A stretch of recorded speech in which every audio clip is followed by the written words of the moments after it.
Welcome back. Today we are going to talk about how to be unapologetically you and how to navigate expressing yourself within societal norms today.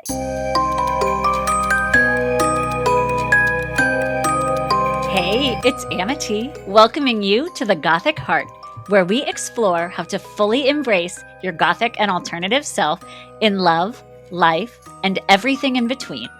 Whether you're navigating the dating scene, in a relationship, or celebrating your individuality solo, this is your spot for tips, inspiration, and my own journey from a courtroom attorney to a hollow wedding host. So grab your favorite drink and let's dive in. So I want to tell you about a time when I was in law school. And I've always been into fun fashion, as we talked about before, and sewing my own clothes and making all kinds of fun stuff to fit my personality that wasn't out there. So we have a barrister's ball each year in law school, which is the big, gala where you dress up and there's awards and dinner, and it's the fancy party of the year. Well, one year I went to the gala and I wore an amazing bright red pleather dress that I made. Pleather, crisscross up the back. I mean, it was awesome. And I had a great time, didn't think anything of it. It was a dance. It's not like I was in the courtroom or anything like that. Well, a teacher that I had not yet had, I would have had her in my third year. So this was the barrister's ball in second year. Apparently after that was talking about my dress and how inappropriate it was and just really putting all of these judgments on me. I literally never met her because I wasn't due to have her in a class till the next year. And, how I wouldn't know how to dress and I wouldn't get anywhere in the law world and all of this stuff. And it was too short. All these things. Whereas meanwhile, I had already been having an externship in the law world in a criminal courtroom. I wore a suit every day, pearl earrings. I mean, I talked about it a little bit in the last one. So I obviously knew how to dress, but she didn't know me. And so it was really, she made all of these snap judgments about me and that I wasn't right for the law and all of these things. Meanwhile, at that time in law school, at the end of my second year, I was second in the class, ranked second. So how I dress had nothing to do with up here, right? So many of us, we get that. We understand that, just because you have pink hair doesn't mean you aren't smart, aren't fun, aren't, beautiful, friendly, all the things. It doesn't change who you might be if you had regular colored hair, but still, how many workplaces don't allow you to have unusually colored hair or tattoos that show?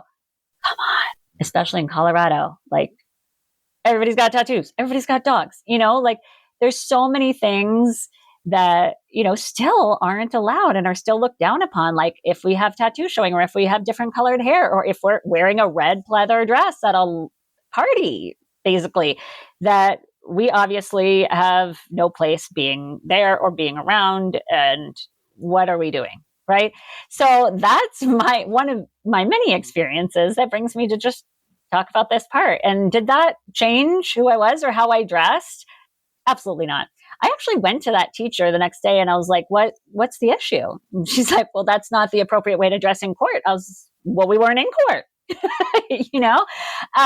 So, it's, water under the bridge, but I just know that many of us have experienced several similar instances. So that's what we're going to talk about, because stifling ourselves or not getting to express ourselves in our ways that we find fun that's not going to be a fulfilling life. So how do we sort of mesh the two, or what can we bring to the picture? So there's a lot of challenges that surround it. Of course, it's getting better every day. People are becoming a lot more open-minded, new generations, etc.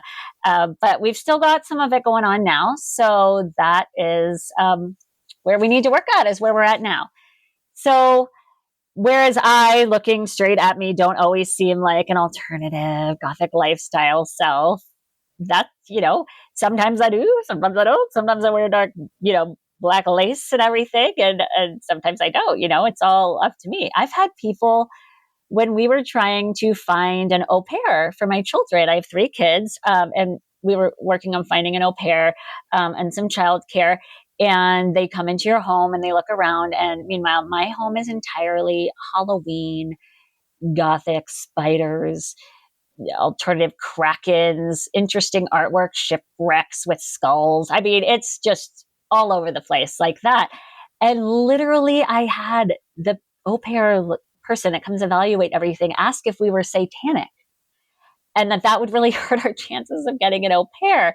Uh, it's just a style. It's just fun. There was nothing at all to suggest that we might be, but just yet another example of how there are snap judgments. So how do we work around that? And how do we, you know, succeed in a society that may look at us in a way that isn't actually the way that we are, make snap judgments, stereotype, etc. So I had alluded to it in the last episode about how I had sort of developed my first jewelry piece in my head of what could I wear that would still be my fun style, but would be acceptable in the courtroom and wouldn't show anything. And I will put a picture of it up on social media. Or if you guys are watching my film of this podcast, then I could show it to you now if you're able to see it. But I had created a ring that was vampire fangs. But still, like in your average everyday look, you wouldn't notice. It just looks like a ring. But I got to enjoy my vampire fangs on a daily basis. And it's still the first piece of jewelry that I ended up making when I learned to create jewelry. And I still wear it every day. And I got so many compliments on it. You would not believe it when people, it's just like a double take. So, well, that's, a very small piece of it, a very small story of it. It was still meaningful to me and helped satisfy my urge and my needs while still not compromising, how it might come across in the legal setting, which is still very, very conservative, but obviously even more so. Gosh, when was I even in law school? Like 15, 16 years ago, a long time ago. So, and it just continues, the way you show up at interviews and jobs in life and going forward. So that was my particular strategy in my head for being a courtroom attorney at that time. Wasn't something I was able to implement then, but certainly is now. Another fun way, again, as a courtroom attorney, it was always, I shouldn't have tattoos that could show, especially back in those days. I mean, it's a lot more lax nowadays with workplaces and things, but it was not the case like that back then. So I had gotten all of my tattoos were able to be covered with my long sleeve suit, my skirt, my shoes. I would wear closed toes because I have some tattoos on my feet. But one I did get was on my wrist here. But I always wore a watch, and I made sure that it was enough to be able to cover it if for some reason my sleeve folded up or I needed to take off my jacket or something like that. For those of you who may be watching may see that I have, a tattoo on my finger now and on my arm, but I'm no longer a practicing attorney. So, I don't need to worry about that. But so I was able to find creative ways to make sure like I still had my skull, that vampire tattoos, or I've also got hearts and stars and sparkles and spider webs. We're all able to be covered, but I was still able to express myself in the way that I wanted. So, well, it's not necessarily, it's hiding who you are. It's more of like making a compromise. So this is their requirements. Well, these are your requirements. And how can you mesh the two? Which is basically where it went, right? So these are the courtroom requirements or expectations. And this is what I would want to do, which is probably, wear all my skull jewelry with my black lace and, lots of eyeliner and things, which, but how can I mesh the two? How can I still have my style, but still be, courtroom appropriate? There's also lots of, I know I keep talking about this in the context of jobs, but obviously it applies everywhere, like my au pair story. So what might it look like? So there's a little bit of leeway in jobs as you've been there for a while. So whereas my regional operations management job, when I went into it, it was when I first started, I was wearing very natural makeup. very natural jewelry and clothing. But I got to tell you, like 1 year in, or even long before 1 year, I had proved myself right away, my value and what I could offer the company. And, I was being promoted. I started wearing all kinds of wild makeup, wild fun clothes, some, like celestial outfits, flowy. And it didn't phase the company one bit. Well, or if it did, I didn't have to hear about it. But, I, still got to stay with the company, be promoted. It was still very well. I was still appreciated for my value to the company, regardless of what I wore. Obviously, when I was going to meet a new vendor or hire on a new doc or something, I would tone it down, not to scare them. But it's just a matter of finding that right balance, like we talked about before. So you do have that little leeway, as you're going along, which is, kind of to an extent what we do in relationships already, isn't it? I mean, we've all got some crazy in us. Am I right? So, I mean, do you show all your full on crazy on the first date, or are we like, we can't be as insane as we want to be till we're a little bit more invested in the relationship? So that's like an analogy to use. It's not necessarily like, work is going to stifle me. I can't work there. They don't allow this, and this. I mean, it's almost the same thing when we're starting to date, right? We don't jump all in 1000% in all of our crazy. We may, still jump in with our outfits and our style and such as this, but, let's say you had, let's say you Googled the whole person, from top to bottom and, found out their exes or whatever it might be. You're not going to jump in on the first date saying you did all of those things. Well, at least not usually. So it's just a way of looking at it. Is like we internally end up doing some of those same things as, keeping certain things under wraps until we are more established and invested and et cetera, which is the same thing with jobs. No matter how hard we try, and I know that we are trying, a lot of us as a society, to work on stereotypes and snap judgments. And it's just a constant battle. I'm always working on it every day, every minute. They still happen unexpectedly, even if we don't want to, snap judgments. And so, they're never going to be gone. So it's just a way of how can we work around it and work within while still being ourselves. So on top of that, who you are today may not be who you were 10 years ago and is not who you're going to be 10 years from now. Just like companies are always evolving and rebranding and redoing their logos and their slogans. So are we to an extent.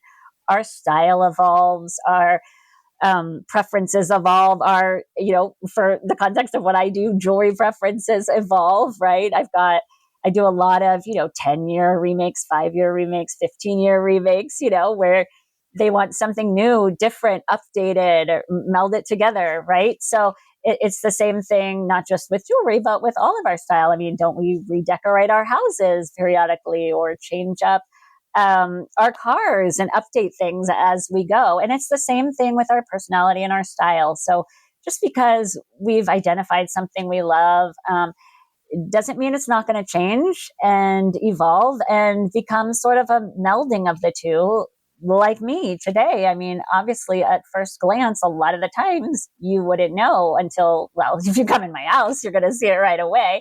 Or if you see my tattoos or listen to my, in the car with me listening to my music. But, outwardly, just, most of the time in a picture, I mean, I might have tons of glitter on. I might be in bright pink. I mean, I once went to a Static X concert in 2000. Was it 2000? It might have been 2000 or early 2001, in a bright pink sparkly shirt and got glitter all over everyone. I mean, you never know what it's going to be. And that's fine. That's my style. But figuring out a way to, meld it with what you need to do to get where you want to get to meet your goals is, I mean, that's just life, having to figure out how to make what you want work with what's out there and melding the two. So it's just an extension of that.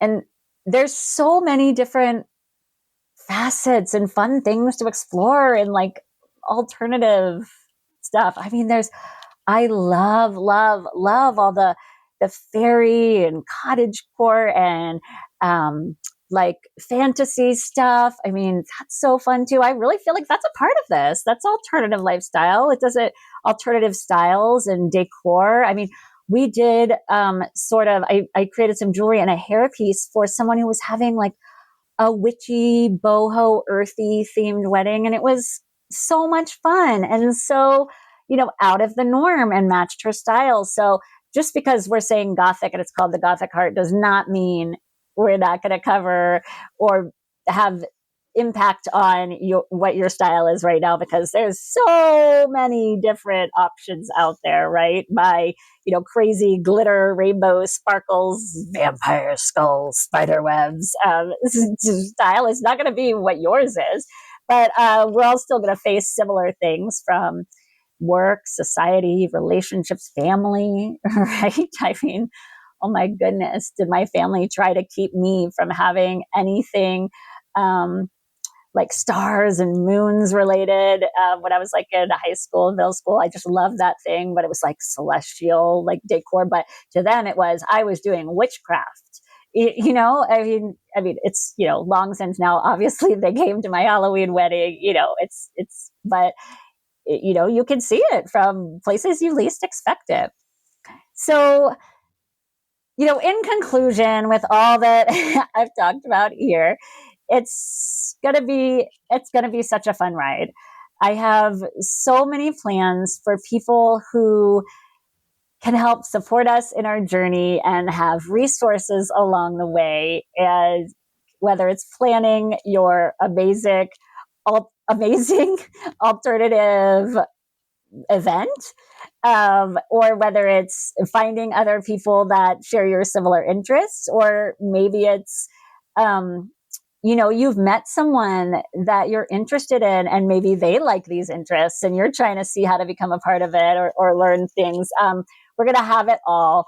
I'm so excited just because, I've lived it. I have my experiences to share. Plus I can bring in all these others, people that would even be able to support, any event venues. Like, let's say, you wanted to plan, an alternative, like a Halloween bash or something. Now, while Halloween is pretty universally understood, most parties or weddings or proposals are not that theme. So you might get a lot of, white flowers and pastels and, et cetera. Whereas you might be looking for, hey, I don't even want flowers, or I want dead flowers for my bouquet. Like that would fit the style, or for the flowers that are being around, or I want blood dripping down the cake. My cake. But yeah. And where can you find people that, can even come up with those cool ideas if we don't have them ourselves, which, that would be great things for us to cover here on the podcast. But, people that can support us in seeing our vision and help us either find decor or clothes or plan an event that fits exactly what we want, because it's outside of the box. And that's not what your vast majority of your clothes, jewelry, home decor, wedding planning, event planning is. So we're going to find it all for you. We're going to get DIYs. We're going to just go through it all together, and really excited about this journey. So I will see you on the next episode. Bye.